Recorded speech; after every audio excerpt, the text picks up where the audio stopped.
As I stare this spot, let me tell you my story. I didn't grow up with much. In fact, I grew up with more insults than blessings. After my father died, life humbled my mother and I. We sold vegetable by the roadside just to survive. And in that struggle, I learned one thing.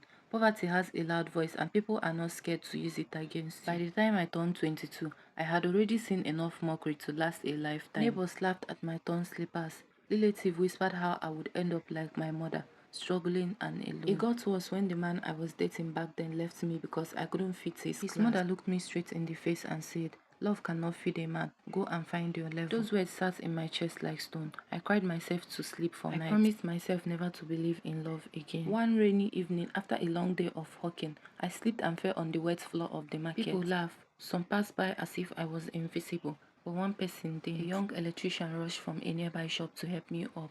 His hands were rough, his clothes dusty, but his eyes was kind. "Are you okay?" he asked.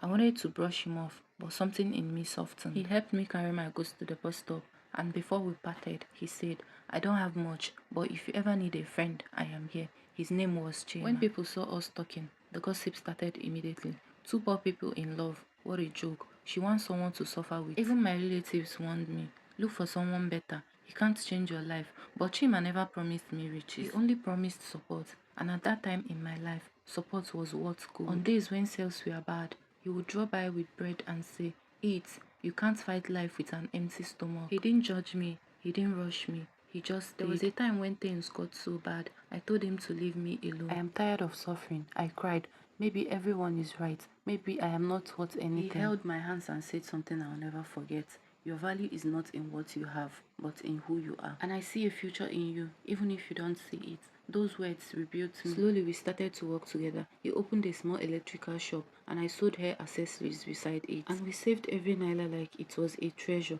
Years passed. The small shop became two shops. From borrowing transport to owning a car, from a leaking roof to a comfortable apartment. The same people who mocked us began to say, "God really bless you too." On our wedding day, I looked at the crowd, some smiling, some shocked, and I realized something. Love didn't save us. We saved love by standing by each other. Chima whispered into my ear at the altar, "Thank you for not giving up on us when all we had was hope." Today we are a living proof that mockery is not the end, poverty is not a curse, and sometimes the person who looks like nothing becomes your everything. True love doesn't always come wrapped in luxury. Sometimes it comes in dirty clothes, cracked hands, and quiet support. The real question is, can you stand with someone in the storm before the sunshine comes? Because when love survives suffering, the happiness hits differently. See you on my next vlog.